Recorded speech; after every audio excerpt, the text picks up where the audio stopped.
শোনা যাচ্ছে। আচ্ছা, আমরা আর 2 মিনিট অপেক্ষা করি, যদি কেউ জয়েন হয় তাহলে হোক। হ্যাঁ, 2টা মিনিট অপেক্ষা করি। জি আচ্ছা।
আহ অনেক টাইম হয়ে গেল, আমরা ক্লাসটা শুরু করে দিই আর অপেক্ষা না করি। তো সবাইকে আমার সালাম এবং শুভেচ্ছা। আপনারা আমাদের আবারও তৃতীয় সেশন ক্লাসে এসেছেন, এই জন্য আমরা অনেক খুশি। আজকে আমাদের বিজ্ঞান ক্লাসটা হবে এবং আমি কিছু এমসিকিউ সাজেশন দিব এবং সেগুলো সলভ করব আপনাদের সাথে করে। আশা করি আপনারা কোনো প্রবলেম হলে আমাকে জিজ্ঞাসা করবেন এবং আপনারা একটু রেসপন্স করবেন। সবাই ভালো আছেন তো না? আমি ক্লাসটা শুরু করতে পারি তাহলে। জি আলহামদুলিল্লাহ, জি শুরু কর।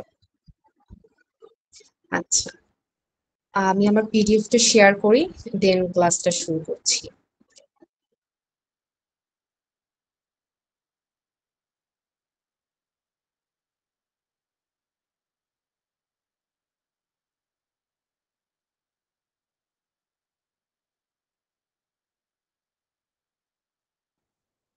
আমার ফাইলটা কি দেখা যাচ্ছে? জি ম্যাম, দেখা যাচ্ছে। জি ম্যাডাম, আচ্ছা, দেখা যাচ্ছে। ঠিক আছে, ধন্যবাদ। আচ্ছা,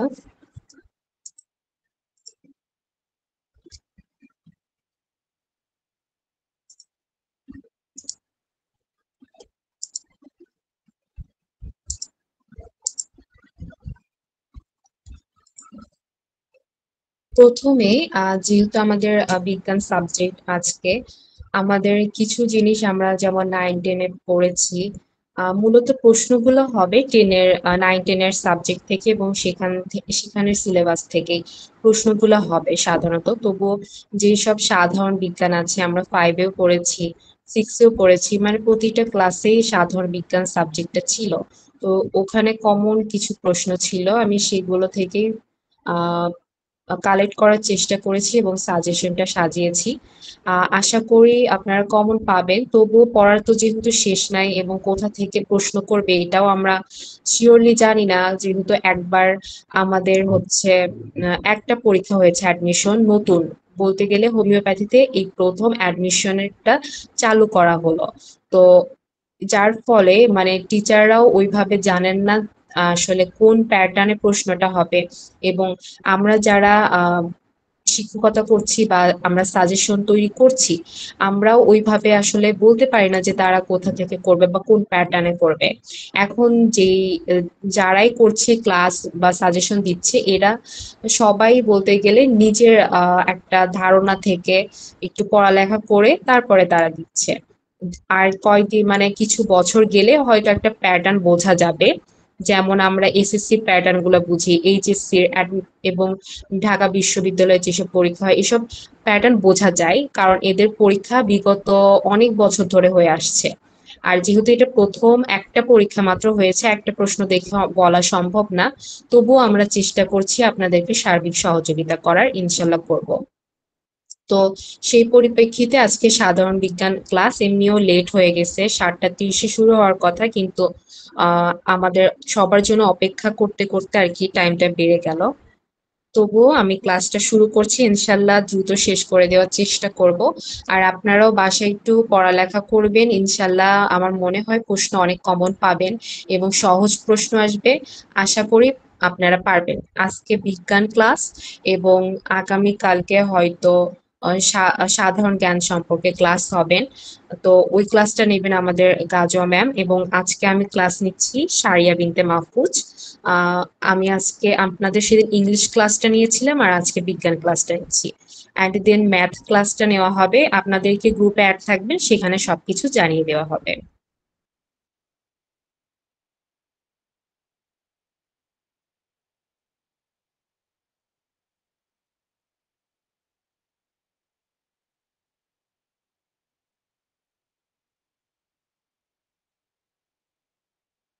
তো এখানে প্রথমে দেওয়া আছে কোন কোনটি কঠিন পদার্থের উদাহরণ। আমরা সবাই জানি, এগুলো আসলে ওইভাবে বোঝানোর কিছু নেই, তবুও বলছি। কঠিন পদার্থ হচ্ছে লোহা, এখানে পানিও না, বায়ু না, গ্যাসও না। এবং পরে যেটা আছে, কোনটি তরল পদার্থের উদাহরণ, সেটা হচ্ছে তেল। আমরা এগুলা সবাই জানি, 5 থেকে পড়ে আসছি পদার্থ কাকে বলে। নেক্সটে আছে শক্তি সংরক্ষণের নিয়ম কি বলে। শক্তি রূপান্তরিত হয় কিন্তু নষ্ট হয় না। যদি শক্তি সংরক্ষণ করতে চান তাহলে শক্তি রূপান্তরিত করবেন, কিন্তু সেটা নষ্ট হতে দিবেন না, তাহলে শক্তি সংরক্ষণ হবে। নেক্সটে আছে কোনটি তাপ শক্তির উৎস। আমরা সবাই জানি তাপ শক্তির উৎস হচ্ছে সূর্য।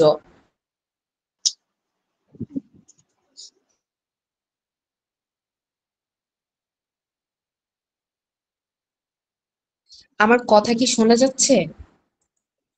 জি ম্যাম, জি ম্যাম, স্পষ্ট শোনা শোনা যাচ্ছে। যাচ্ছে। আচ্ছা, ঠিক আছে। তাহলে কোনটি তাপ শক্তির উৎস, সেটা হচ্ছে সূর্য। সূর্য হচ্ছে তাপ শক্তির উৎস। কোনটি যান্ত্রিক শক্তি উৎপন্ন করে, সেটা হচ্ছে হাওয়া চাকা। এখানে সূর্য আছে, গাছ আছে, পানি আছে। কোনটি যান্ত্রিক অর্থাৎ যন্ত্রে একটা হচ্ছে শক্তি উৎপন্ন করে, সেটা হচ্ছে হাওয়া চাকা। এখন অনেকে প্রশ্ন করতে পারেন হাওয়া চাকাটা কি। হাওয়া চাকা হচ্ছে আমরা যেমন বিভিন্ন বাস ট্রাকের টায়ার দেখি না, টায়ার, ওই টায়ারটাকে মেনলি হাওয়া চাকা বলে। টায়ার মধ্যে যে বায়ুটা পূর্ণ করে দেওয়া হয়, তার ফলে কিন্তু একটা গাড়ি চলতে সক্ষম হয় বা চলতে পারে। সো হাওয়া চাকাটা হচ্ছে যান্ত্রিক শক্তি উৎপন্ন করে। নেক্সটে আছে পদার্থ কাকে বলে, যেটা আমরা সকলেই জানি। পদার্থ হচ্ছে যা স্থান দখল করে, অর্থাৎ যে কোনো পদার্থই হোক সেটা কিন্তু স্থান দখল করবে। নেক্সটে পদার্থের ক্ষুদ্রতম কণা কি। পদার্থের ক্ষুদ্রতম কণা হচ্ছে পরমাণু। সেটা আমরাও সবাই জানি, পরমাণু থেকে অণু সৃষ্টি হয়, দেন একটা পদার্থ। তারপরে অণু গঠিত হয় কিসের দ্বারা? পরমাণুর দ্বারা, অর্থাৎ প্রথমে পরমাণু, তারপরে অণু। অনেকগুলো পরমাণু একসাথে হয়ে তারপরে অণু হয়, এবং অনেকগুলো অণু একসাথে হয়ে একটা পদার্থ গঠন করে। নেক্সটে আমার পিডিএফটা তো দেখা যাচ্ছে না। হ্যাঁ ম্যাম, জি দেখা যাচ্ছে। ম্যাডাম, দেখা যাচ্ছে। আচ্ছা, ঠিক আছে। পানির রাসায়নিক সংকেত কি? এখানে আমার একটু টাইপিং এ ভুল হয়েছে। এখানে H2O হবে পানির রাসায়নিক সংকেত। আমি এখানে এটা কারেকশন করতে পারিনি, মানে টুটাকে নিচে দেওয়া যাচ্ছিল না কোনোভাবে, হ্যাঁ, যার ফলে এটা একটু বড় হয়ে গেছে, বড় হাতের। আপনারা তো জানেনই মানে H2 এর সংকেতটা কি, এটা টুটা হচ্ছে H এর একটু নিচে আসবে, ঠিক আছে। H2O, এখানে যা যা দেখছেন টু যেখানে যেখানে আছে এগুলো সব কিন্তু একটু নিচে আসবে। তাহলে পানির সংকেত হচ্ছে H2O। নেক্সটে কার্বন ডাই অক্সাইডের সংকেত কি? কার্বন ডাই অক্সাইডের সংকেত হচ্ছে CO2। এই টুটাও একটু নিচে আসবে। তারপরে প্রোটনের চার্জ কেমন? প্রোটনের চার্জ হচ্ছে ধনাত্মক। হ্যাঁ, প্রোটনটা কি? প্রোটনটা হচ্ছে আমরা যে একটু আগে এই যে পড়লাম পরমাণু। হ্যাঁ, দাঁড়ান আমি একটু দেখাই। এই যে এখানে পড়লাম পরমাণু, পরমাণুর দ্বারা কি অণু গঠিত হয়। আর এই পরমাণুটা কিসের দ্বারা গঠিত হয়?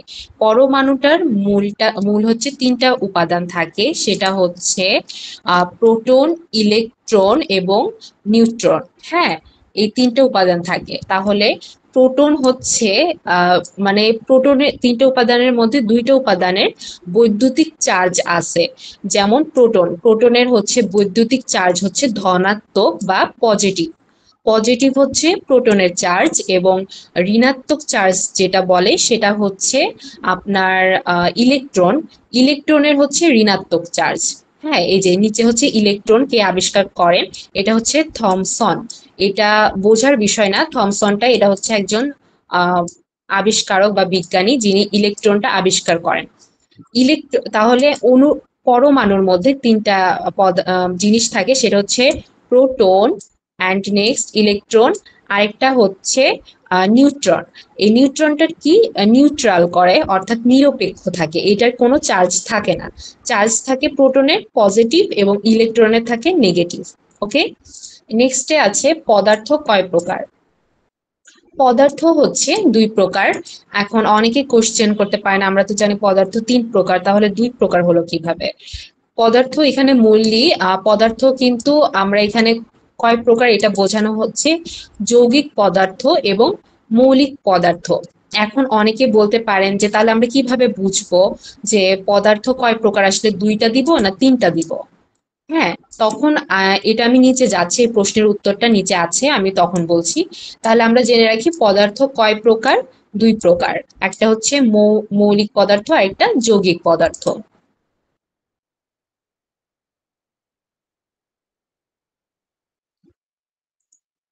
তারপরে যৌগ কি? যৌগ হচ্ছে একাধিক উপাদানে গঠিত পদার্থ, অর্থাৎ অনেকগুলো মৌল পদার্থ মিলে যে একটা নতুন পদার্থ তৈরি করে সেটা হচ্ছে যৌগ পদার্থ। নেক্সটে হচ্ছে হাইড্রোজেন গ্যাসের সংকেত কি? সেটা হচ্ছে H2। এখানে টুটা একটু নিচে আসবে। হ্যাঁ, আমি এটা হচ্ছে টাইপিং এর মিস্টেক হয়েছে, আপনার একটু ইগনোর করবেন এই জিনিসটা। নেক্সটে হচ্ছে কোনটি উদ্ভিদ উৎপাদিত খাদ্য? সেটা হচ্ছে গ্লুকোজ। কার্বন ডাই অক্সাইডও কোনো খাদ্য না, অক্সিজেনও না, এবং পানি তো অবশ্যই উদ্ভিদ তৈরি করে না, কারণ উদ্ভিদের নিজেরই পানি প্রয়োজন হয়। নেক্সট, তাহলে গ্লুকোজের মাধ্যমে আমরা উদ্ভিদ থেকে পাই, যেমন গ্লুকোজের মধ্যে আছে আপনার ফলমূল, তারপর মধু, তারপরে হচ্ছে যেমন শস্য জাতীয় খাদ্য, ভাত, তারপর আটা, পাস্তা ইত্যাদি। এইগুলা মানে কার্বোহাইড্রেট জাতীয় খাবার ভাঙার মাধ্যমে গ্লুকোজটা সেখান থেকে বের হয়ে আসে। অর্থাৎ এক কথায় আমরা উদ্ভিদ থেকে গ্লুকোজটা পাই। নেক্সটে আছে কোনটি উদ্ভিদের প্রধান অংশ? গাছের পাতাও উদ্ভিদের প্রধান অংশ না, কোষও না, শাখা প্রশাখাও না, শিকড় হচ্ছে উদ্ভিদের প্রধান অংশ। অর্থাৎ শিকড়ের মাধ্যমে কিন্তু একটা গাছ বড় হয়, আস্তে আস্তে চারা থেকে সে একটা পরিণত গাছে পরিণত হয় শিকড়ের মাধ্যমে। ওকে, তারপরে 18 নাম্বার, এখানে কোনটি উদ্ভিদের ফটোসিনথেসিসের জন্য প্রয়োজন? এখানে ফটোসিনথেসিস বলতে আসলে আমরা কি বুঝি? ফটোসিনথেসিস হলো, এখন অনেকে আপনারা জানেন তবু আমি বলছি, ফটোসিনথেসিস হলো সালোক সংশ্লেষণ, যেটা আমরা ক্লাস 6 থেকে অলরেডি পড়ে আসছি। সালোক সংশ্লেষণটা কি? সালোক সংশ্লেষণকে ইংরেজিতে ফটোসিনথেসিস বলে। তাহলে কোনটি উদ্ভিদের ফটোসিনথেসিসের জন্য প্রয়োজন? সেটা হচ্ছে সূর্যালোক, মানে সূর্যের আলো ছাড়া আমরা জানি উদ্ভিদ সালোক সংশ্লেষণ করতে পারে না। তাহলে সূর্যালোক হচ্ছে উদ্ভিদের সিনথেসিসের জন্য প্রয়োজন। নেক্সটে কোন প্রাণীটি খাদ্য উৎপাদন করে না? সেটা হচ্ছে মশা। মশা কিন্তু খাদ্য উৎপাদন করে না, সে কিন্তু পাখি কি করে, ডিম দেয়, ওটা একটা খাদ্য। গরু মাছ দুধ, সরি গরু হচ্ছে দুধ মাংস এগুলো দেয়, মাছ তো আমরা খাই, বাট মশা কিন্তু কোনো দেয় না, খাদ্য দেয় না, এবং এটা একটা প্রাণী। উদ্ভিদের জন্য কোনটি অপরিহার্য? এটা হচ্ছে কার্বন ডাই অক্সাইড। আমরা সবাই জানি উদ্ভিদ হচ্ছে কার্বন ডাই অক্সাইড পরিবেশ থেকে গ্রহণ করে এবং অক্সিজেন ত্যাগ করে। তাহলে উদ্ভিদের জন্য প্রয়োজনীয় মানে অপরিহার্য হচ্ছে কার্বন ডাই অক্সাইড। নেক্সটে পানি বাষ্পে রূপান্তরিত হলে সেটাকে কি বলে? আহ আচ্ছা, আমি এই পর্যন্ত যে যেগুলো বললাম এগুলো কি আপনারা বুঝতে পারছেন? জি, একটু বুঝতে পারছি। রেসপন্স করে। হ্যাঁ, জি ম্যাম। আচ্ছা ঠিক আছে। আচ্ছা, আমাকে একজন বলেন তো, আহ এক মিনিট, আহ পানির সংকেতটা কি একটু বলেন তো আমাকে একজন। H2O। হ্যাঁ। H2O, আচ্ছা, অক্সিজেনের সংকেত কি? অক্সিজেনের। O2। হ্যাঁ, গুড। তাহলে তো আপনারা অনেক ভালো, অবশ্যই আপনারা জানেন এগুলা, একদম বেসিক নলেজ এগুলা জানার কথা। তবুও আপনাদের সুবিধার্থে একবার মানে রিভাইজ, একসাথে আমরা পড়ালেখা করছি আর কি, বলতে গেলে রিভাইজ করতেছি বিষয়টা। তারপরে নেক্সটে আছে সূর্যের, ও এটা তো বলিনি 21 নাম্বারটা। পানি বাষ্পে রূপান্তরিত হলে সেটাকে কি বলে?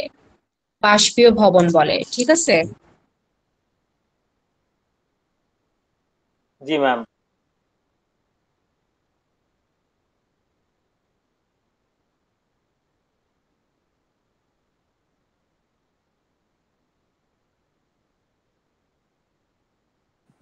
ক্লাস কি আটকে গেল? সরি, একটু প্রবলেম হয়েছিল। আচ্ছা যাই হোক, এখন শোনা যাচ্ছে আমার কথা? জি ম্যাম, শোনা যাচ্ছে। আচ্ছা, তাহলে পানি বাষ্পে রূপান্তরিত হলে সেটাকে কি বলে? সেটাকে হচ্ছে বাষ্পীয় ভবন বলে। অর্থাৎ আমরা বুঝে নেব এক কথায়, বাষ্পে রূপান্তরিত মানে বাষ্পীয় ভবন হবে। ওকে। তারপর নেক্সটে সূর্যের শক্তির উৎস কি? সূর্যের শক্তির উৎস হচ্ছে নিউক্লিয়ার ফিউশন। নিউক্লিয়ার ফিউশন, সূর্য কোনো রাসায়নিক বিক্রিয়ার মাধ্যমেও শক্তি উৎপন্ন করে না। আমরা মানুষ যেমন রাসায়নিক খাবার খাওয়ার পরে সেটা রাসায়নিক বিক্রিয়ার মাধ্যমে, বিপাকের মাধ্যমে আমরা শক্তি উৎপাদন করি, কিন্তু সূর্য এটা করে না। সূর্য হচ্ছে নিউক্লিয়ার ফিউশনের মাধ্যমে আহ শক্তি উৎপাদন করে। এখন নিউক্লিয়ার ফিউশনটা কি? নিউক্লিয়ার ফিউশনটা হচ্ছে মানে নিউক্লিয়ার মানে কম শক্তি সম্পন্ন নিউক্লিয়াররা যখন তারা হচ্ছে একটা শক্তি, মানে একটা অনেক বড় তাদের থেকে বেশি শক্তিশালী কোনো কিছু তৈরি করতে যায়, তখন মানে কম যে নিউক্লিয়ার গুলা তারা একসাথে যখন চাপ বিক্রিয়া এগুলো সহ্য করে, তারপরে মানে এটা হচ্ছে নিউক্লিয়ার ফিউশন হয়, মানে তারপরে তারা শক্তি উৎপন্ন করে। অনেকগুলা অল্প অল্প শক্তি নিউক্লিয়ার একত্রিত হয়ে একসাথে অনেক বড় একটা তাপ বা চাপ সহ্য করে একটা বড় নিউক্লিয়ার তৈরি করে তার মতো। তাহলে তখন এটা নিউক্লিয়ার ফিউশন হয়। আর সূর্যের মতো এরকম বড় বড় গ্রহ যেগুলার তাপ আছে, সেইগুলা কিন্তু এই নিউক্লিয়ার ফিউশনের মাধ্যমে তাদের শক্তিটা উৎপন্ন করে, বা তাদের শক্তির উৎস হচ্ছে এই নিউক্লিয়ার ফিউশন। এটা কিন্তু মানে তাপ বা বড় তাপ চাপ ছাড়া নিউক্লিয়ার ফিউশনটা সম্ভব না। আর এই তাপ, আলো, এগুলো সবকিছু আছে সূর্যের মধ্যে আর কি। এটা কি বুঝতে পারছেন আপনারা বিষয়টা? জি, বুঝতে পারছি। আচ্ছা ঠিক আছে। তারপরে হচ্ছে মানুষ শ্বাস প্রশ্বাসে কোন গ্যাস গ্রহণ করে?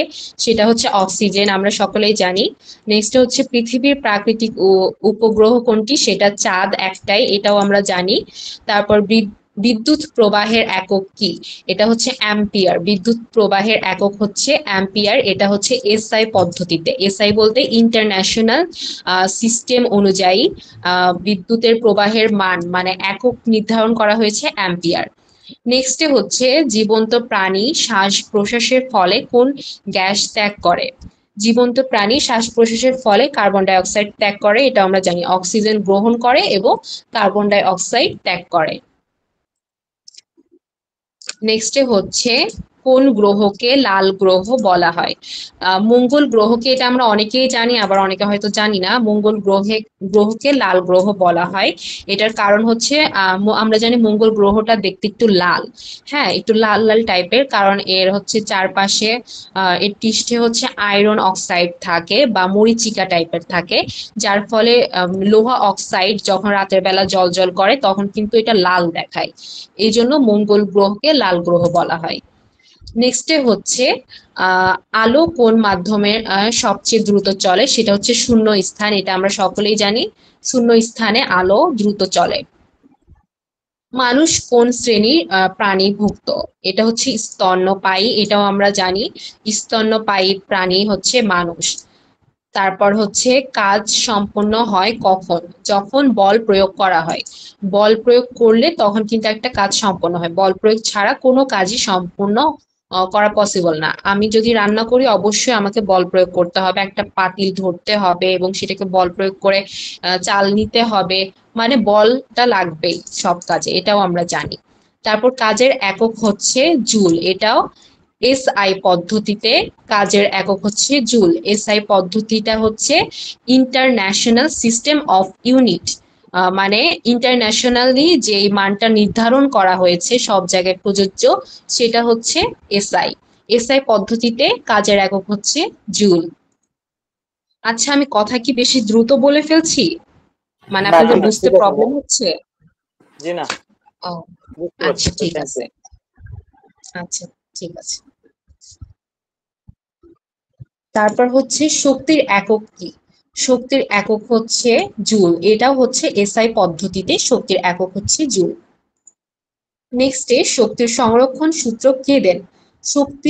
শক্তির একক যেহেতু জুল, আর এটাও জুল, নামের একজন, উনি মানে বিজ্ঞানী সায়েন্টিস্ট, উনি কিন্তু এই শক্তির সংরক্ষণের সূত্রটা দেন এবং তার নাম অনুসারে শক্তির একককে এসআই পদ্ধতিতে জুল করা হয়েছে।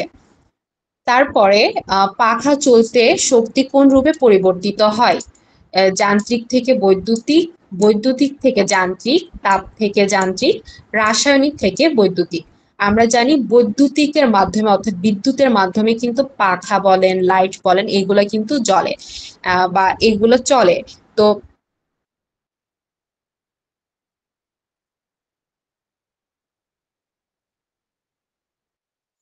তাহলে মানে বৈদ্যুতিক থেকে যে যান্ত্রিক, মানে বিদ্যুৎ থেকে যন্ত্রে, মানে বিদ্যুৎ যন্ত্রের মাধ্যমে প্রবেশ করে সেটা একটা শক্তিতে রূপান্তরিত হয় এবং তারপরে পাখাটা চলে। নেক্সটে খাদ্য মানুষের শরীরে কোন শক্তি দেয়? সেটা হচ্ছে রাসায়নিক শক্তি। খাদ্য মানুষের শরীরে কি শক্তি দেয়? রাসায়নিক শক্তি। সেটা হচ্ছে আমরা যখন খাবারটা খাই তখন সেই খাবারটা একটা রাসায়নিক প্রক্রিয়ার মাধ্যমে ভেঙে সেখান থেকে আমাদের যে প্রয়োজনীয় শক্তি প্রয়োজন, গ্লুকোজ প্রয়োজন, যা যা প্রয়োজন সবকিছু নিয়ে যায়। নেওয়ার পরে বাকি যে অংশটা থাকে সেটা বিক্রিয়ার মাধ্যমে, সেটা পরিপাকের মাধ্যমে আমাদের পরিপাক তন্ত্রের মাধ্যমে বাইরে বের হয়ে আসে। ওকে, রাসায়নিক শক্তির মাধ্যমে আমাদের শরীরে শক্তি উৎপাদন হয়। নেক্সটে সূর্য থেকে পৃথিবীতে শক্তি আসে কি রূপে? সূর্য থেকে পৃথিবীতে শক্তি আসে আলো এবং তাপের মাধ্যমে, এটা আমরা জানি। তারপর কি না থাকলে কাজ হবে না? সেটা হচ্ছে বল। ওই যে প্রথমে বললাম বল আমাদের প্রতিটা কাজের বা প্রতিটা কাজ হওয়ার ক্ষেত্রে বল প্রয়োজন, বল ছাড়া কোনো কাজই পসিবল না। তারপর বলের একক কি? বলের একক হচ্ছে নিউটন। এটা এসআই পদ্ধতিতে বলের একক হচ্ছে নিউটন। বলের সূত্র দেন কে? এটা হচ্ছে নিউটন। নিউটন উনি একজন বিজ্ঞানী ছিলেন, ওনার গবেষণার ফলে তারপর উনি কিন্তু বলের সূত্র দেন এবং ওনার নাম অনুসারেই নিউটন রাখা হয়, বলের একককে নিউটন বলা হয় আর কি। তারপর বেগ কাকে বলে? বেগ কাকে বলে? সেটা হচ্ছে দূরত্ব ভাগ সময়। আমি যতদূর যাচ্ছি যত দূরত্ব অতিক্রম করছি সেই দূরত্ব অর্থাৎ কিলোমিটার বা মিটার সেটাকে যখন আমি সময় বা সেকেন্ড দ্বারা ভাগ করব তখন কিন্তু আমি বেগটা পাবো। আর বেগটা অবশ্যই একটা দিক থাকবে, বেগের হয় পশ্চিম পূর্ব, মানে একটা গন্তব্য থাকবে নির্দিষ্ট, একটা দিক থাকবে, পশ্চিম পূর্ব না হলে উত্তর, যাই হোক একটা দিক থাকবে। তাহলে আমরা বেগটা পাবো দূরত্ব, যতটুকু দূরত্ব আমরা অতিক্রম করলাম এত কিলোমিটার বা এত মিটার, সেটাকে আমরা কত সময়ে ধরে গেলাম সেই সময়টা দিয়ে ভাগ করলে আমরা বেগ পাবো। তারপর হচ্ছে ত্বরণ কি? সময়ের পরিবর্তনে বেগের পরিবর্তন, অর্থাৎ সময়ের যে পরিবর্তন হয়, সময়ের যে পরিবর্তন হয় বেগেরও ঠিক সেই পরিবর্তন হয়, এটাকেই ত্বরণ বলে। যেমন বেগে, যেমন ধরেন আমি একটা রাস্তাতে যাচ্ছি, সেই রাস্তাটা যদি আঁকা বাঁকা হয় তাহলে কিন্তু সময়েরও পরিবর্তন হবে, সময়ের পরিবর্তনের ফলে বেগেরও পরিবর্তন হবে। সোজা রাস্তায় আমি কম সময়ে চলে যেতে পারবো, বাট আঁকা বাঁকা রাস্তায় আমি কিন্তু বেশি অনেক টাইম লাগবে যেতে। তো আঁকা বাঁকা রাস্তায় কিন্তু সময়টা একটু বেশি হলে তখন বেগেরও একটা পরিবর্তন ঘটবে, যার ফলে ত্বরণটাও চেঞ্জ হয়ে যাবে। অর্থাৎ সময়ের পরিবর্তনে বেগের যে পরিবর্তনটা ঘটে সেটাই হচ্ছে ত্বরণ। গতি কাকে বলে? গতি হচ্ছে অবস্থানের পরিবর্তন। অর্থাৎ আমরা যদি কোনো বস্তু গতিশীল অবস্থায় থাকে তাহলে কিন্তু সে অবশ্যই অবস্থার পরিবর্তন করবে। একটা গতিশীল বস্তু কখনোই এক জায়গায় স্থির থাকে না, গতি থাকলে অবস্থার অবশ্যই পরিবর্তন হবে। নেক্সটে মাধ্যাকর্ষণ বলের আবিষ্কারক কে? সেটা হচ্ছে নিউটন, আমরা সকলেই জানি। তারপর বেগের এসআই একক কি? সেটা হচ্ছে মিটার পার সেকেন্ড। বেগের বেগের বেগের কথা যে আমরা এই যে উপরে একটু আগে বললাম, বেগ কাকে বলে, সেটা হচ্ছে দূরত্ব ভাগ সময়, এটা করলে কিন্তু আমরা মিটার পার সেকেন্ড পাই। মিটার পার সেকেন্ড হচ্ছে মিটার, আমরা যে কত কিলোমিটার গেলাম এটা হচ্ছে মিটার দ্বারা প্রকাশ করা হবে, এবং কত সময় ধরে গেলাম সেকেন্ড দ্বারা, অর্থাৎ সময়ের একক সেকেন্ড দ্বারা প্রকাশ করা হবে, অর্থাৎ মিটার পার সেকেন্ড। বেগের এসআই একক মিটার পার সেকেন্ড। এইটুকু পর্যন্ত সবাই বুঝছেন তো না? হ্যাঁ ম্যাম, বুঝতে পেরেছি। আচ্ছা, ঠিক আছে। একটু সবাই রেসপন্স করবেন, একজন শুধু রেসপন্স করবে, আপনারা একটু রেসপন্স করেন, তাহলে আপনারা বুঝলেন কি বুঝলেন না আমি তো সেটা বুঝতে পারবো না, একটু রেসপন্স করেন। হ্যাঁ, জি ম্যাডাম, বোঝা হচ্ছে। জি বুঝতে ম্যাম, পারছেন? সুন্দর মতো বুঝতে পারছি। আচ্ছা, ঠিক আছে। তারপরে নেক্সটে ওজনের এসআই একক কি? সেটা হচ্ছে নিউটন। ওজনের এসআই একক নিউটন, এটা হচ্ছে ওজনের এসআই একক নিউটন, এটা এসআই পদ্ধতিতে। তারপর হচ্ছে নেক্সটে পৃথিবীতে বস্তু নিচের দিকে পড়ে কেন? এটা হচ্ছে মাধ্যাকর্ষণের কারণে। আমরা তো সবাই জানি মাধ্যাকর্ষণের সূত্র পড়েছি, মাধ্যাকর্ষণ কি সেটাও আমরা জানি, কারণ ক্লাস 6 থেকে এ পর্যন্ত কিন্তু আমরা পড়েছি, এবং বইতে একটা বেসিক নলেজ এগুলো আছে। তো পৃথিবীতে বস্তু নিচের দিকে পড়ে কিসের কারণে? মাধ্যাকর্ষণ যে বলটা আছে ওইটার কারণে পড়ে। তারপরে যদি কোনো চলন্ত বস্তুর উপর বল প্রয়োগ না করা হয় সে কি অবস্থায় থাকবে? সে কিন্তু চলতেই থাকবে, চলন্ত বস্তুর উপর যদি বল প্রয়োগ না করা হয় সে চলতেই থাকবে। তারপর পদার্থের কয়টি অবস্থা আছে? এই যে প্রথমের দিকে আমি যে বলছিলাম পদার্থ কয় প্রকার, সেখানে কিন্তু অনেকের একটা কনফিউশন থাকতে পারে যে পদার্থ কয় প্রকার, আমরা তিনটা দিব নাকি দুইটা দিব। ওইখানে কিন্তু আমি বলছিলাম দুইটা, তাহলে ওইটা হচ্ছে পদার্থ কয় প্রকার যখন বলবে তখন দুইটি, এবং পদার্থ কয়টি অবস্থাতে থাকে বা কয়টি অবস্থাতে আছে, মানে অবস্থা ভেদে যখন পদার্থ কয় প্রকার জিজ্ঞাসা করা হবে তখন আমরা বলবো তিনটি। অবস্থা ভেদে পদার্থ তিনটি, সেটা হচ্ছে তরল, কঠিন এবং বাষ্পীয় বা গ্যাসীয়। বা বায়বীয়। নেক্সটে, হ্যাঁ, যাই বলেন ওই তো একই জিনিস সব। তারপরে হচ্ছে কঠিন থেকে তরলে পরিবর্তনকে কি বলে? কঠিন থেকে তরলে পরিবর্তনকে গলন বলে। আমরা এটা খুব সহজে মনে রাখতে পারি এইভাবে, যেমন কঠিন কোনো জিনিস আমরা যখন তরল পদার্থ করব, যেমন আমরা ডিপ থেকে কোনো একটা জিনিস বের করে, ফ্রিজের ডিপ থেকে কোনো একটা খাবার বের করে গরম করি, তখন কিন্তু সেটা আস্তে আস্তে তাপের কারণে গলতে থাকে, গলে কিন্তু একটা তরলে পরিণত হয়। তাহলে আমরা কি বলতে পারি, কঠিন থেকে যখন তরলে পরিণত হয় তাহলে গলে অবশ্যই পরিণত হবে তরলে, তাহলে এটাকে আমরা এইভাবে মনে রাখতে পারি গলন। ওকে, তারপর নেক্সটে তরল থেকে গ্যাসে পরিবর্তিত কি নামে পরিচিত? এটা হচ্ছে বাষ্পীয় ভবন। ওই যে ঠিক একই সেম পদ্ধতিতে আমরা চিন্তা করব, তরল থেকে যখন গ্যাসে পরিণত হবে, অবশ্যই তরল জিনিস যেমন পানি বলেন বা যে কোনো আমরা তরকারি যখন কষাই, তখন কিন্তু মানে পানিগুলা আস্তে আস্তে শুকিয়ে যায় এবং তরকারিটা কষানো হয়। তো শুকায় যায় কিভাবে? বাষ্পের মাধ্যমে, সেটা কিন্তু বাতাসের সাথে পানিগুলো শুষে নেয়। তো যার ফলে আমরা কিন্তু এটাকে তরল থেকে যখন আহ গ্যাসে পরিবর্তন হয়, এটাকে আমরা বাষ্পীভবন বলতে পারি, আর এইভাবে মনে রাখতে পারি এটা বাষ্পীয় ভবন হবে। আমরা এইভাবে মনে রাখলে আমাদের জন্য সহজ হবে। তারপর গ্যাস থেকে তরলে পরিবর্তন কি? সেটা হচ্ছে ঘনীভবন। সেটাও আমরা ওই একই সিস্টেমে মনে রাখতে পারি। গ্যাস থেকে যখন আমরা তরলে পরিবর্তন করব, তখন ওটা ঘনভবন। মানে একটা বাষ্পীয় জিনিসকে যখন আমরা তরল করব, অবশ্যই সেটাকে আস্তে আস্তে ঘন হতে হবে। ঘন না হলে সেটা একটা গ্যাস গ্যাস থেকে অর্থাৎ বাতাস থেকে ঘন হতে পারবে না। তাহলে ঘনীভবন। এটা আমরা একটু এভাবে চিন্তা করলে বুঝে যাব যে আসলে কি হবে। নেক্সটে, বরফ গলে পানি হওয়া একটি ভৌত পরিবর্তন। বরফ থেকে গলে পানি হওয়া কোনো রাসায়নিক পরিবর্তন না, জীব বৈজ্ঞানিক পরিবর্তন না, বা স্থায়ী পরিবর্তন না। এটা হচ্ছে ভৌত পরিবর্তন। আর ভৌত পরিবর্তনটা হচ্ছে কোনো একটা জিনিস, সেটা হচ্ছে আকার, সেটা শুধু বাহ্যিক দিকটা অর্থাৎ আকার আকৃতি পরিবর্তন হবে, বাট সেটার গুণাগুণ বা বৈশিষ্ট্য সেমই থাকবে। যেমন বরফ যখন গলে যায়, সেটা কিন্তু শুধু আকারটা পরিবর্তন করে, তার বাহ্যিক যে রূপ, বাট তার যে গুণাবলী, পানির যে গুণাবলী বা তার যে বৈশিষ্ট্য এবং সে যে জায়গা দখল করে, তা সেই সবগুলো কিন্তু ঠিক থাকে। তাহলে ভৌত পরিবর্তনটা হচ্ছে তার শুধু বাহ্যিক দিকটা চেঞ্জ হবে, আকার পরিবর্তন হবে। নেক্সটে, ভরের একক কি? ভরের একক হচ্ছে কেজি। ভরের একক হচ্ছে কেজি, এসআই পদ্ধতিতে।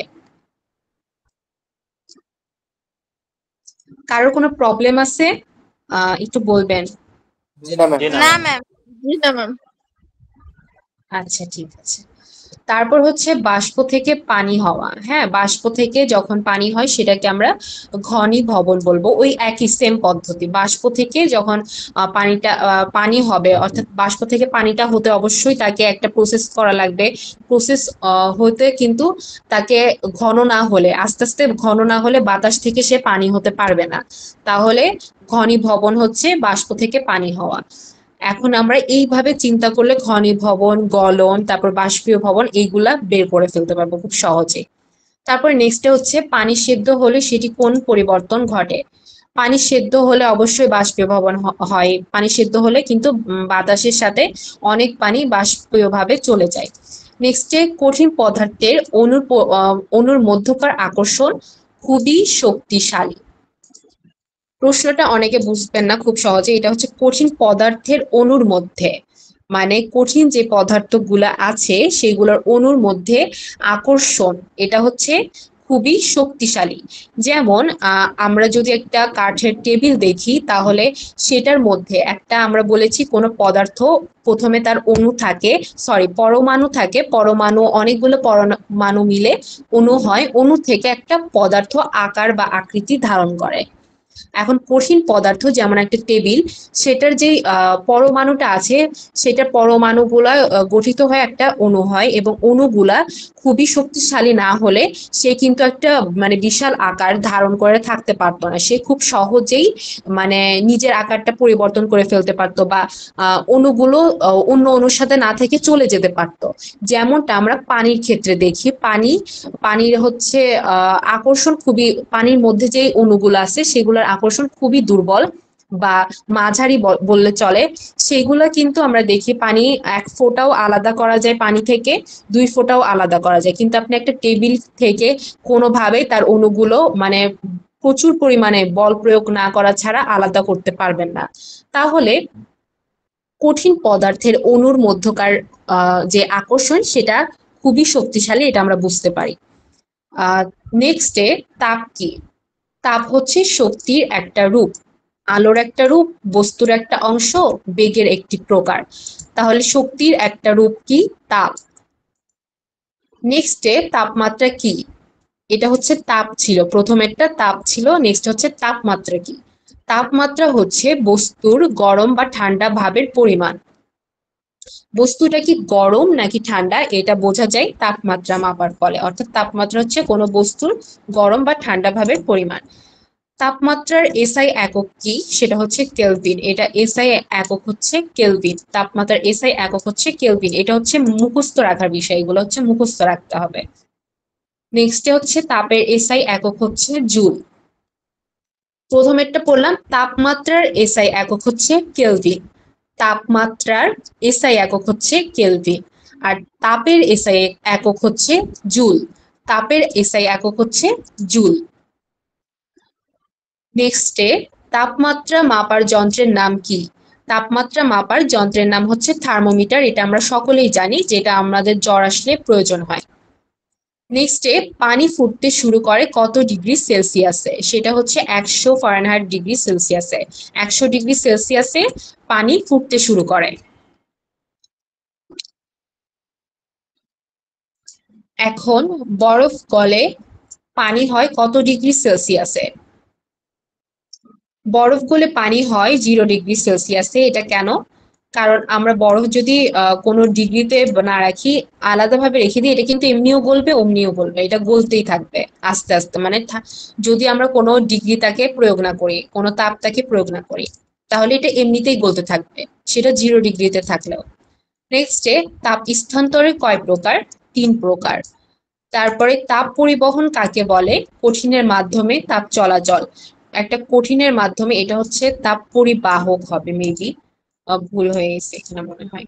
আচ্ছা যাই হোক, কঠিনের মাধ্যমে তাপ ম্যাম চলাচলকে। জি।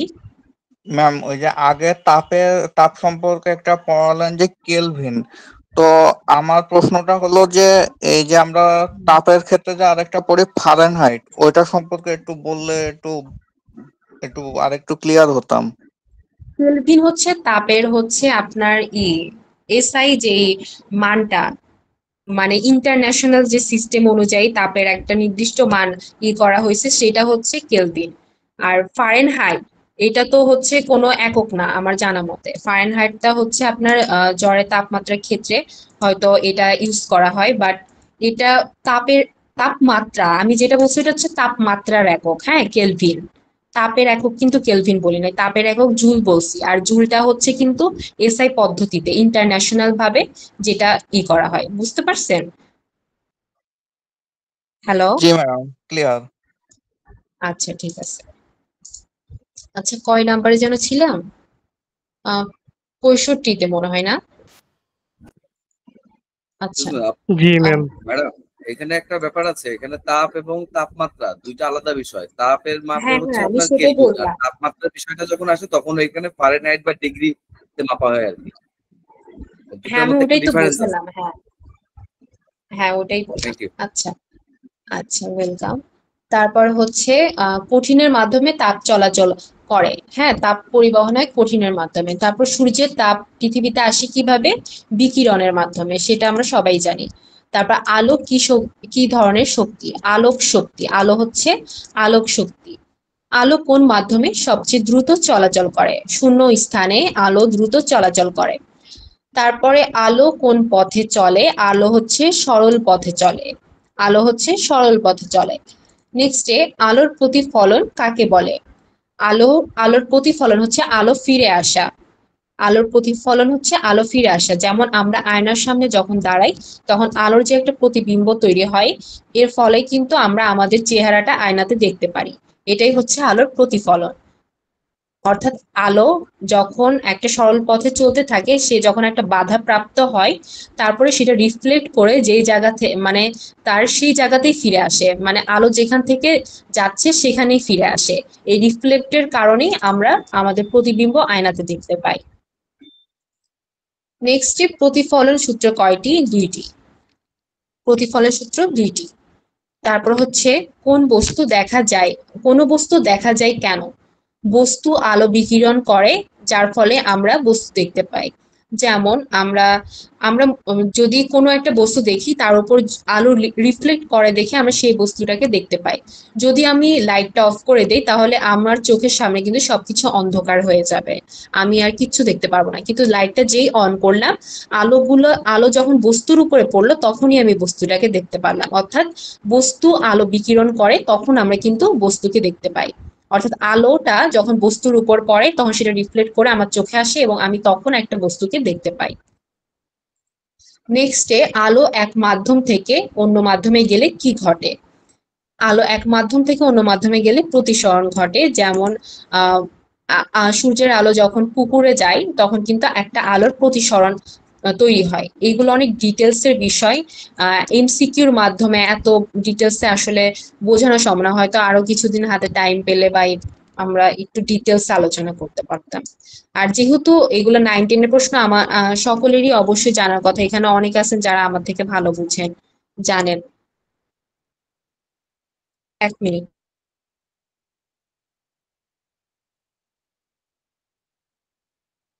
হ্যালো, শোনা যাচ্ছে আমার কথা? জি ম্যাম, শোনা যাচ্ছে। আচ্ছা, ঠিক আছে। তারপরে সাদা আলো কত রঙে মিশ্রণ হয়? সাদা আলো 7টি রঙে মিশ্রণ হয়। তারপর হচ্ছে আলোর বর্ণালীর প্রথম রং কোনটি? আলোর বর্ণালীর প্রথম রং হচ্ছে লাল। তারপরে ইন্দ্রধনু সৃষ্টি হয় কি কারণে? ইন্দ্রধনু হচ্ছে আপনার ওই যে রংধনু যেটাকে আমরা বলি, রংধনুর আরেকটা প্রতিশব্দ হচ্ছে ইন্দ্রধনু। রংধনু সৃষ্টি হয় কি কারণে? এটা হচ্ছে আলোর প্রতিসরণ এবং প্রতিফলন এই দুইটাই ঘটে যার ফলে একটা রংধনু সৃষ্টি হয়। তারপরে বিদ্যুৎ কি? বিদ্যুৎ হচ্ছে এক প্রকার শক্তি। বিদ্যুৎ প্রবাহের জন্য প্রয়োজন হয় বন্ধ বর্তনী। অর্থাৎ বিদ্যুৎ প্রবাহের জন্য প্রয়োজন হয় একটা বন্ধ বর্তনী। বর্তনী ছাড়া বিদ্যুৎ প্রবাহ পসিবল হবে না। তারপরে বিদ্যুৎ প্রবাহের একক কি? সেটা হচ্ছে অ্যাম্পিয়ার। বিদ্যুৎ প্রবাহের একক হচ্ছে অ্যাম্পিয়ার এসআই পদ্ধতিতে। বিদ্যুতের ভোল্টেজের একক কি? বিদ্যুতের ভোল্টেজের একক হচ্ছে ভোল্ট। ভোল্টেজের একক হচ্ছে ভোল্ট এসআই পদ্ধতিতে।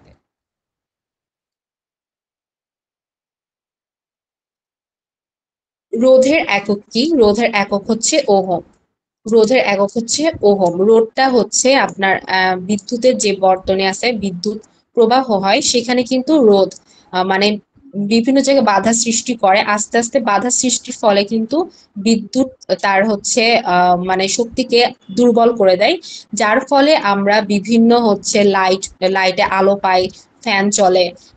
এক কথায় রোধের মাধ্যমে, রোধ হচ্ছে ইম্পর্টেন্ট, রোধের মাধ্যমেই বিদ্যুৎটা দুর্বল হয় এবং তারপরে সাপ্লাই দেয় বিদ্যুৎ গুলা। তাহলে রোধের একক হচ্ছে ওহম। কোন উপাদান বিদ্যুৎ পরিবাহক? তামা। কাঠও না, কাঁচও না, প্লাস্টিকও না, তামা হচ্ছে বিদ্যুৎ পরিবাহক।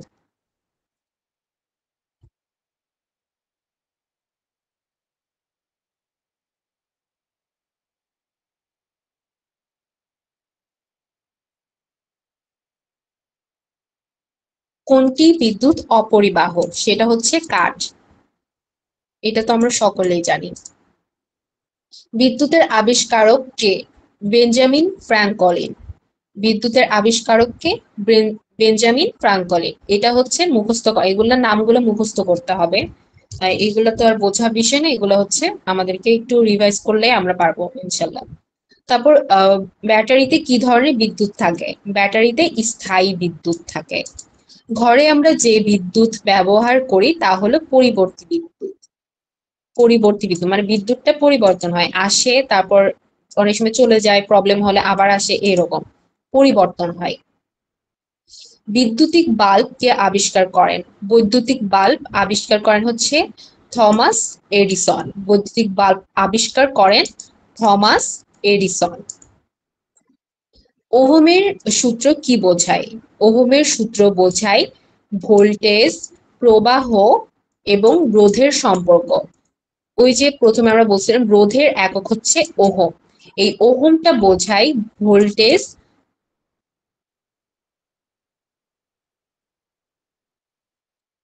ভোল্টেজ, প্রবাহ ও রোধের একক। সম্পর্ক, ভোল্টেজ প্রবাহ ও রোধের সম্পর্ক। তারপর সার্কিট ভাঙা থাকলে বিদ্যুৎ বন্ধ হয়ে যায়, সার্কিট ভাঙা থাকলে বিদ্যুৎ বন্ধ হয়ে যায়। ফিউজের কাজ কি? ফিউজের কাজ হচ্ছে বিদ্যুৎ বন্ধ করা, ফিউজের কাজ হচ্ছে বিদ্যুৎ বন্ধ করা। শর্ট সার্কিট হলে কি হয়? শর্ট সার্কিট হলে বিদ্যুৎ বন্ধ হয়ে যায়, শর্ট সার্কিট হলে বিদ্যুৎ বন্ধ হয়। তারপর বিদ্যুতের শক্তির একক কি? বিদ্যুতের শক্তির একক হচ্ছে ওয়াট, বিদ্যুতের শক্তির একক হচ্ছে ওয়াট। বিদ্যুৎ শক্তি কিসে রূপান্তরিত হতে পারে? বিদ্যুৎ শক্তি আলো এবং তাপে রূপান্তরিত হতে পারে। বিদ্যুৎ শক্তি কি? আলো এবং তাপে রূপান্তরিত হতে পারে। যেমন আমরা লাইটের মাধ্যমে আলো পাই এবং তাপের মাধ্যমে কিন্তু আমরা রাইস কুকারে রান্না করতে পারি, বিভিন্ন ইলেকট্রনিক্স হিটারে আমরা রান্না করতে পারি। নেক্সট হচ্ছে সৌর কোন শক্তিতে বিদ্যুতে রূপান্তর করে? সৌর কোন শক্তিকে বিদ্যুতে রূপান্তর করে? এটা হচ্ছে আলোক শক্তি। আমরা সূর্য থেকে যে আলোটা পাই সেই আলোর মাধ্যমে আমরা কিন্তু সৌর বিদ্যুৎ উৎপন্ন বা রূপান্তর করি সৌরকে। নেক্সটে হচ্ছে বিদ্যুৎ আমাদের জীবনে কি কাজে লাগে? সেটা হচ্ছে শুধু আলো দেয়, পানি তৈরি করে, বায়ু পরিশোধন করে, যন্ত্র চালায়।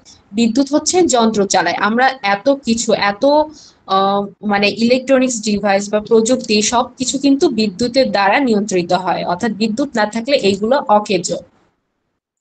নেক্সট হচ্ছে চৌম্বক কাকে বলে? চৌম্বক হচ্ছে যে পদার্থ লোহাকে আকর্ষণ করে, অর্থাৎ লোহাকে আকর্ষণ করবে এমন পদার্থ হচ্ছে চৌম্বক। চৌম্বকের কয়টি মেরু আছে? চৌম্বকের দুইটি মেরু আছে, সেটা হচ্ছে চৌম্বকের দুইটি মেরু হচ্ছে উত্তর ও দক্ষিণ, উত্তর মেরু এবং দক্ষিণ মেরু। চৌম্বকের কোন অংশ সবচেয়ে বেশি আকর্ষণ করে? সেটা হচ্ছে মেরু। মাঝখানের অংশ না, নিচের অংশ না, উপরের দিকের অংশ না, সেটা হচ্ছে মেরু, উত্তর মেরু এবং দক্ষিণ মেরু। কৃত্রিম চৌম্বক তৈরি করা হয় কিভাবে? এটা হচ্ছে ঘষে, ঘষে কৃত্রিম চৌম্বক তৈরি করা হয়। নেক্সটে চৌম্বক রেখা সব সময় কোন দিক থেকে যায়? চৌম্বক রেখা সব সময় উত্তর থেকে দক্ষিণ দিকে যায়, চৌম্বক রেখা সব সময় উত্তর থেকে দক্ষিণ দিকে যায়। কোন পদার্থ চৌম্বক দ্বারা আকৃষ্ট হয়? সেটা হচ্ছে লোহা। কোন পদার্থ চৌম্বক দ্বারা আকৃষ্ট হয়? সেটা হচ্ছে লোহা। কম্পাস কিভাবে কাজ করে? সেটা হচ্ছে চৌম্বকত্ব দ্বারা। কম্পাস কিভাবে কাজ করে? চৌম্বকত্ব দ্বারা। পৃথিবীর উত্তর মেরুর কাছে কোন মেরু নির্দেশ করে? পৃথিবীর উত্তর মেরুর কাছে দক্ষিণ মেরু নির্দেশ করে। পৃথিবীর উত্তর মেরুর কাছে দক্ষিণ মেরু নির্দেশ করে। নেক্সটে হচ্ছে পরিবেশ কাকে বলে? পরিবেশ হচ্ছে আমাদের চারপাশের সবকিছু পরিবেশ। আমাদের চারপাশে যা কিছু আছে সব মিলে পরিবেশ। পরিবেশের জীবিত উপাদান কোনটি? বাতাস, পানি, আলো, প্রাণী। জীবিত উপাদান হচ্ছে প্রাণী। পরিবেশের জীবিত উপাদান হচ্ছে প্রাণী। পরিবেশের প্রধান উপাদান কয়টি? পরিবেশের প্রধান উপাদান 5টি। পরিবেশের প্রধান উপাদান 5টি। পরিবেশের অজীব উপাদান কোনটি? পরিবেশের অজীব উপাদান হচ্ছে মাটি। এখানে মানুষ, প্রাণী, গাছ এই তিনটাই হচ্ছে জীব, আর অজীব হচ্ছে মাটি। জীব ও অজীব উপাদানের মধ্যে সম্পর্ক কাকে বলে? জীব এবং অজীব উপাদানের মধ্যে যে সম্পর্ক সেটা হচ্ছে প্রতিবেশ। প্রতিবেশ আমরা যেমন আমাদের পাশে যারা থাকে তাদেরকে বলি, পাশের বিল্ডিং বলেন বা পাশের বাড়িতে যারা থাকে তাদেরকে বলি প্রতিবেশ, প্রতিবেশী। ঠিক একইভাবে জীব এবং অজীবের মধ্যে যে সম্পর্কটা সেটা হচ্ছে প্রতিবেশ। খাদ্য শৃঙ্খল কাকে বলে? খাদ্য শৃঙ্খল হচ্ছে খাদ্য গ্রহণের যে ধারাবাহিকতা সেটাই হচ্ছে খাদ্য শৃঙ্খল, অর্থাৎ খাদ্য গ্রহণের ধারাবাহিক সম্পর্ক যেটা সেটাই হচ্ছে খাদ্য শৃঙ্খল।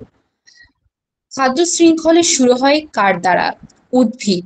খাদ্য শৃঙ্খলের শুরু হয় উদ্ভিদ দ্বারা, অর্থাৎ উদ্ভিদকে একটা প্রাণী খেলো, যেমন গরু, তারপর আমরা গরুকে খাচ্ছি, ঠিক এভাবে খাদ্য শৃঙ্খলটা শুরু হয় উদ্ভিদ।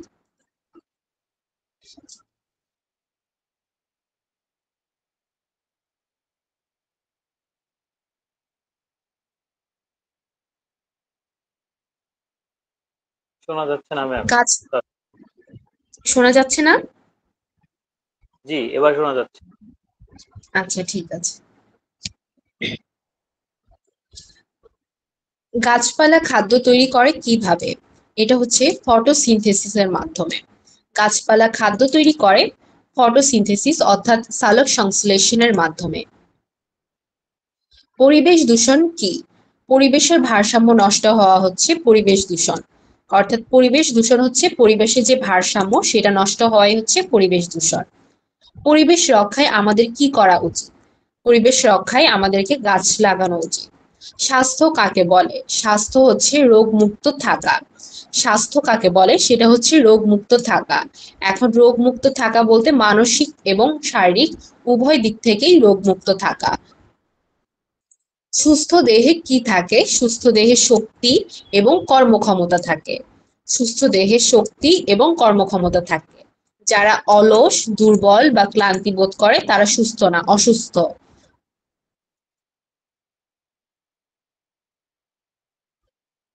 তাহলে সুস্থ দেহে শক্তি ও কর্মক্ষমতা থাকে। রোগ কাকে বলে? রোগ হচ্ছে শরীর বা মনের যে অসুস্থ অবস্থা সেটাই হচ্ছে রোগ। তাহলে শুধু শরীরের অসুস্থতা রোগ না, শরীর এবং মনের অসুস্থতাও হচ্ছে রোগ। শরীর বা মনের যে অসুস্থতা এই অবস্থাটাই হচ্ছে রোগ। সংক্রামক রোগ কিভাবে ছড়ায়? সংক্রামক রোগ বাতাস, পানি, জীবাণু এই তিনটার মাধ্যমে ছড়ায়। সংক্রামক রোগ হচ্ছে বাতাস, পানি, জীবাণু এগুলোর মাধ্যমে ছড়ায়। এছাড়াও বিভিন্ন কারণে ছড়াতে পারে, কিন্তু এগুলো হচ্ছে মেন পয়েন্ট, সেটা হচ্ছে বাতাস, পানি এবং জীবাণুর মাধ্যমে ছড়ায়। নিচের কোনটি সংক্রামক রোগ? ডায়াবেটিস, উচ্চ রক্তচাপ, স্থূলতা, যক্ষ্মা। যক্ষ্মা হচ্ছে সংক্রামক রোগ। নেক্সটে সংক্রামক রোগের জীবাণু কিভাবে ছড়ায়? হাঁচি বা কাশির মাধ্যমে। হাঁচি বা কাশির মাধ্যমে সংক্রামক রোগ ছড়ায়। যেমন 19 সালে যেমন করোনা ভাইরাস হলো, তখন কিন্তু আমরা হাঁচি কাশির একটা শৃঙ্খলা যেটা ওটা কিন্তু আমরা দেখতাম প্রতিনিয়ত টিভিতে। তারপরে যারা স্বেচ্ছাসেবক সংগঠন আছে তারা কিন্তু এভাবে বলতো। তাহলে হাঁচি কাশির মাধ্যমে, হাতের মাধ্যমে এইভাবে কিন্তু মানে একটা জীবাণু আমাদের শরীরে চলে আসতে পারে। হাঁচি কাশির মাধ্যমে সংক্রামক রোগের জীবাণু ছড়ায়। নেক্সটে অসংক্রামক রোগের উদাহরণ কোনটি? মানে যেটা সংক্রামক না। এখানে মানে অনেক সময় এরকম হয় আমরা প্রশ্ন না পড়েই অ্যান্সার করে দেই। হ্যাঁ, প্রশ্ন না পড়ে অ্যান্সার করে দেই। আর আমাদের প্রশ্নগুলো এভাবে আসবে, যেমন প্রশ্নতে আমাদেরকে টিক চিহ্ন দেওয়া লাগবে, মানে প্রশ্নের মধ্যে অ্যান্সার দাগানো লাগবে। অর্থাৎ আপনার প্রশ্ন বাসায় নিয়ে আসতে পারবেন না, সেটা জমা দিয়ে দিতে হবে।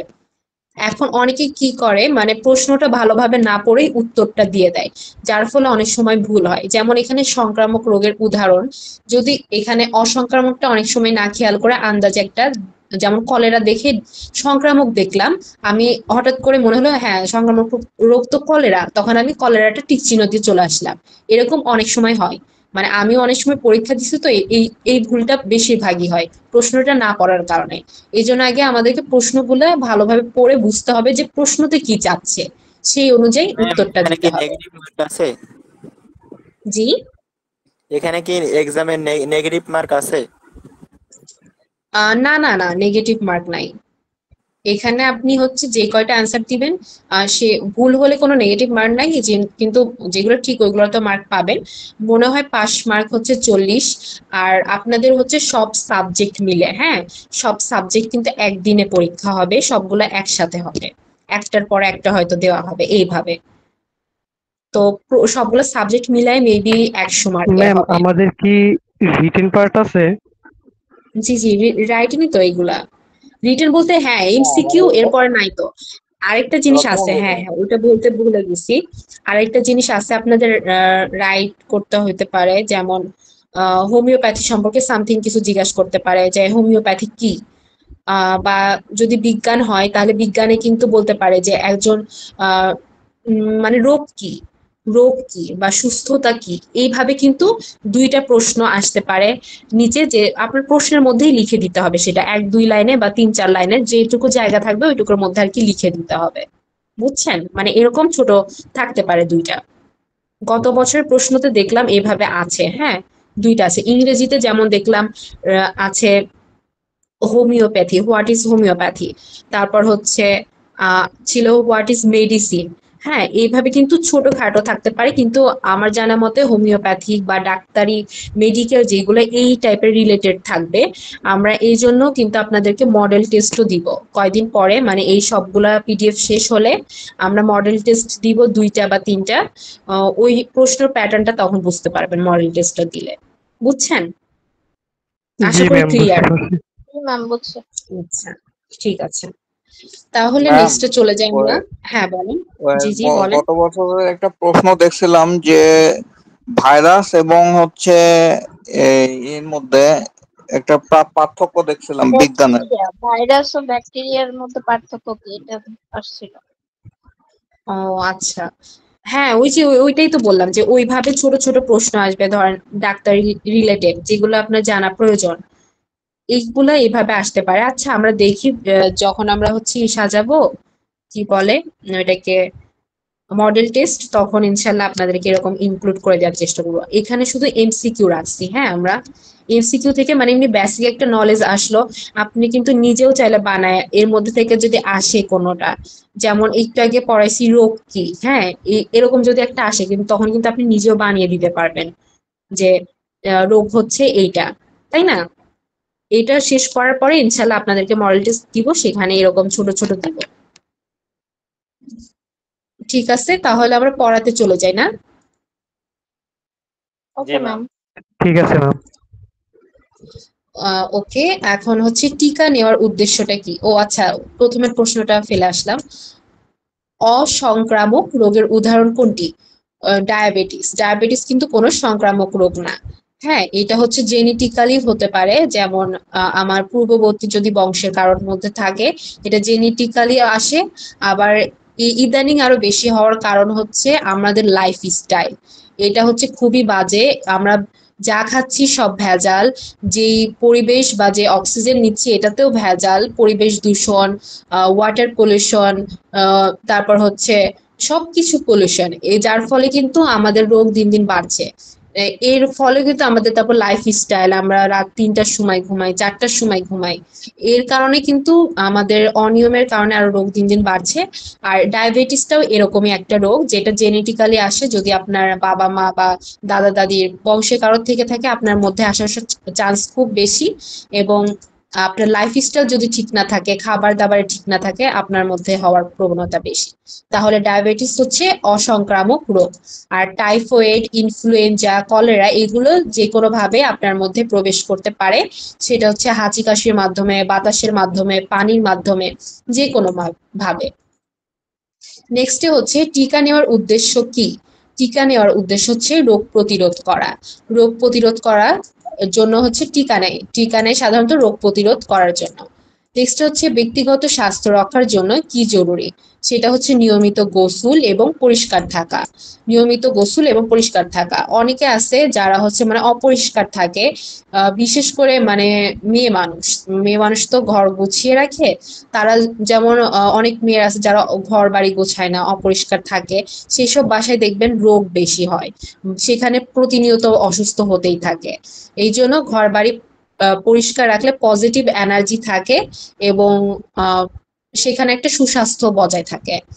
তো নিয়মিত গোসল এবং পরিষ্কার থাকা প্রয়োজন, তাহলে আমাদের মানে আমরা রোগ থেকে মুক্ত পাবো আর কি। স্বাস্থ্য ভালো রাখতে কি করা উচিত? স্বাস্থ্য ভালো রাখতে ধূমপান এড়ানো, ও সরি এখানে প্রশ্নটা দেখেন, আমি কিন্তু এখানে প্রশ্নটা মিস্টেক করছি। স্বাস্থ্য ভালো রাখতে কি করা উচিত নয়, এই নয়টা খেয়াল করি নাই দেখেই কিন্তু উল্টা অ্যান্সার দিতে যাচ্ছিলাম। এইভাবে প্রশ্নটা পড়তে হবে প্রথমে, মনোযোগ দিয়ে, আমার মতো ভুল করলে হবে না। প্রথমে স্বাস্থ্য ভালো রাখতে কি করা উচিত নয়, শেষ আছে নয়। ধূমপান, ধূমপান করা উচিত নয়। স্বাস্থ্য ভালো রাখতে হলে অবশ্যই ধূমপান করা যাবে না। তারপর হচ্ছে রক্ত কাকে বলে? রক্ত হচ্ছে শরীরের মধ্যে প্রবাহিত তরল পদার্থ। শরীরের মধ্যে প্রবাহিত তরল পদার্থকে রক্ত বলে। নেক্সটে, রক্তের প্রধান কাজ কি? রক্তের প্রধান কাজ হচ্ছে শরীরের অক্সিজেন ও পুষ্টি বহন করা। রক্তের প্রধান কাজ হচ্ছে শরীরে অক্সিজেন ও পুষ্টি বহন করা। আমরা যে খাবারটা খেলাম সেখান থেকে পুষ্টিটা শুধু আমাদের পেটের মধ্যে থাকলেই হবে না, পুষ্টি বা এনার্জি সেগুলো কিন্তু আমাদের পুরো বডিতে সাপ্লাই হতে হবে। যে কাজটা করে রক্ত, সে কি করে পুষ্টিটাকে রক্তের মাধ্যমে পুরো শরীরে সার্কুলেশন করে। নেক্সটে রক্তের রং লাল কেন? রক্তের রং লাল হয় হিমোগ্লোবিনের কারণে। এই প্রশ্নটা কিন্তু গত বছরের প্রশ্নে আসছিল, এবছরে আসতেও পারে নাও পারে, না আসার চান্স বেশি। তবু আমরা জেনে রাখি রক্তের রং লাল কেন, সেটা হচ্ছে হিমোগ্লোবিনের কারণে। নেক্সট হচ্ছে রক্তের কয়টি উপাদান আছে? রক্তের 4টি উপাদান আছে। রক্তের হচ্ছে 4টি উপাদান আছে। রক্তের তরল অংশকে কি বলে? রক্তের তরল অংশকে প্লাজমা বলে। রক্তের তরল অংশকে প্লাজমা বলে। রক্তের লাল কণিকার কাজ কি? রক্তের লাল কণিকার কাজ হচ্ছে অক্সিজেন পরিবহন করা। লাল কণিকার কাজ হচ্ছে অক্সিজেন পরিবহন করা। আর রক্তের তরল অংশ কোনটা? সেটা হচ্ছে প্লাজমা। রক্তের সাদা কণিকার কাজ কি? রক্তের সাদা কণিকার কাজ হচ্ছে রোগ প্রতিরোধ করা। তাহলে রোগ প্রতিরোধ করে রক্তের সাদা কণিকা, আর রক্তের লাল কণিকা হচ্ছে অক্সিজেন বহন করে, এবং প্লাজমা হচ্ছে রক্তের যে তরল পদার্থ আছে সেটা। তারপরে রক্তের প্লেটলেটের কাজ কি? এটাকে প্লেটলেটও বলে আবার প্লাটিলেটও বলে। হ্যাঁ, রক্তের প্লেটলেটের কাজ কি? সেটা হচ্ছে রক্ত জমাট বাঁধানো। প্লেটলেটের কাজ হচ্ছে, হ্যাঁ, অনুচক্রিক। জি, কি বললেন? অনুচক্রিকা। হ্যাঁ হ্যাঁ, কি করে? রক্ত জমাট বাঁধানো। যদি আমাদের হাত কেটে যায় তখন কিন্তু আমরা যদি সেখানে সাথে সাথে ধরে রাখি, একটু পরে কিন্তু রক্ত বন্ধ হয়ে যায়। এই কাজটা করে কি? এই যে প্লাটিলেট। নেক্সটে হচ্ছে মানুষের শরীরে মোট রক্তের পরিমাণ প্রায় কত লিটার? এটা হচ্ছে 4 থেকে 6 লিটারের মতো মানুষের শরীরে রক্ত থাকে। অনেক জায়গায় অনেক অপশনে থাকতে পারে 5 থেকে 6 লিটার, কিন্তু 4 থেকে 6 লিটার এরকমের মধ্যেই থাকে মানুষের রক্ত। তারপরে শেষ আর একটা প্রশ্ন, মানুষের রক্তে কয় প্রকার গ্রুপ আছে? সেটা হচ্ছে 8 প্রকার। এটা তো আমরা সবাই জানি যে 8 প্রকার গ্রুপ কি কি। A A positive, A negative, B positive, B negative, A B positive, A B negative, O positive, O negative, এইগুলা টোটাল 8 প্রকার। ঠিক আছে? তো এই হচ্ছে আমাদের প্রশ্ন, আরো প্রশ্ন দেওয়া যেত। যাই হোক, ইনশাল্লাহ আমি পরবর্তীতে, আপনাদের পরীক্ষা তো 31 তারিখে মেবি, না? জি ম্যাম, 31 তারিখ চলমান মাস। আচ্ছা, তাহলে তো সময় খুব বেশি নাই, চলে আসছে সময়। আমরা হচ্ছে এই সবগুলা শেষে মডেল টেস্ট দেওয়ার চেষ্টা করব ইনশাল্লাহ, তখন আরো ডিসকাশন করব আমরা। হ্যাঁ, কে যেন হ্যান্ড রাইজ করেছেন, বলেন।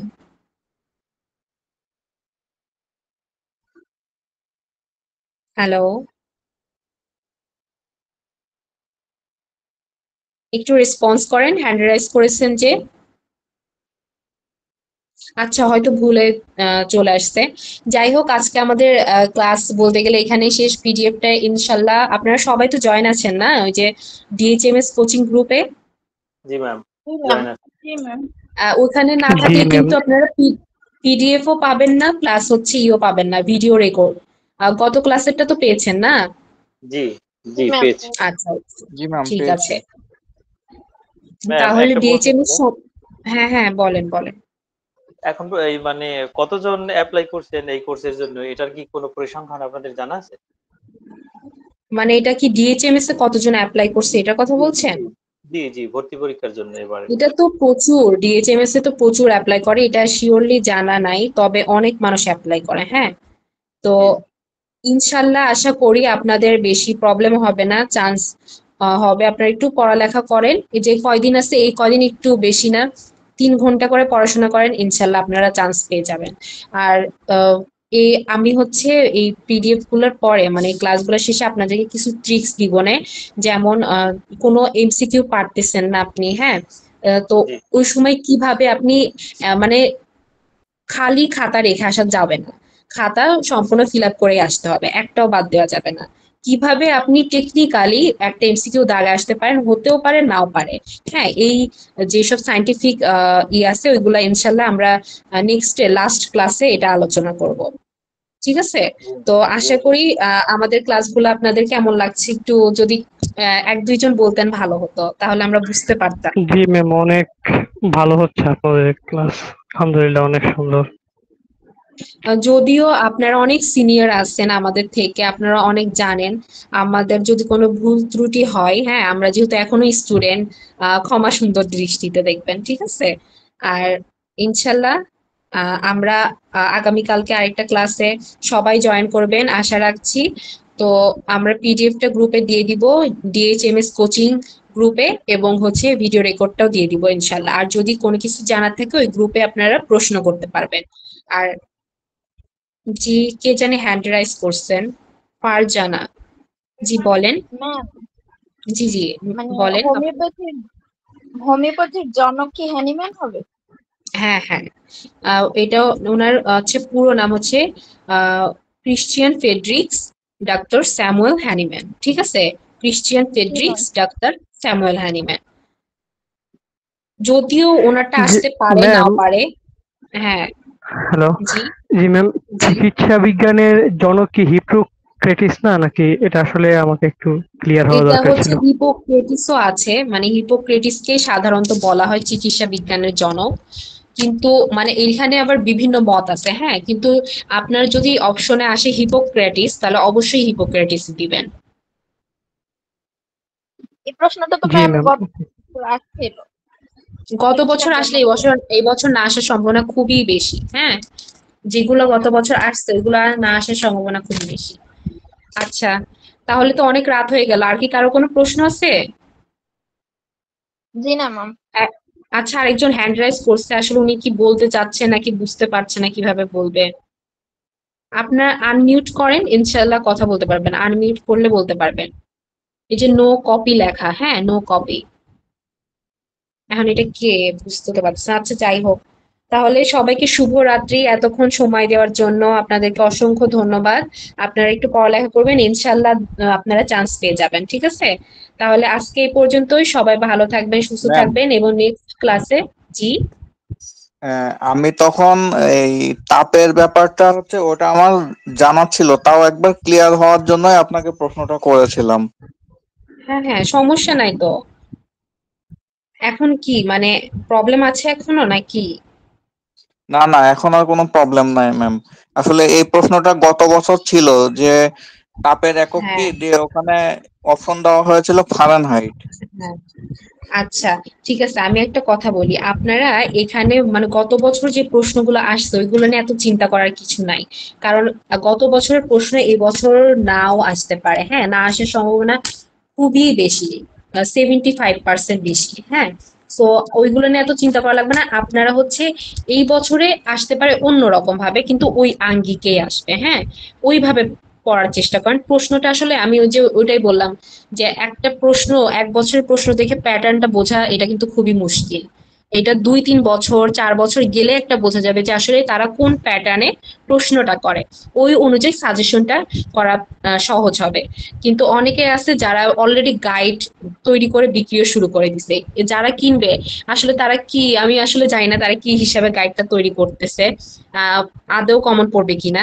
কিন্তু আপনারা যে কোচিং এ মানে অ্যাডমিশন দিচ্ছেন, আমি বলবো সেখান থেকে কিন্তু সাজেশন দিচ্ছে অলরেডি। আপনারা ওইখানে যোগাযোগ করেন, ইনশাল্লাহ তারা যদি কিছু সাজেশন দেয় সেগুলো পড়লে আপনারা কমন পাবেন, এবং আমরা যেগুলো দিচ্ছি এগুলো পড়বেন, আশা করি ইনশাল্লাহ কমন পাবেন। আর যেহেতু 40-এ পাস, 40 মার্ক তোলা খুব কঠিন হবে না আপনাদের জন্য। বুঝতে পারছেন বিষয়টা? জি ম্যাম, ইনশাল্লাহ।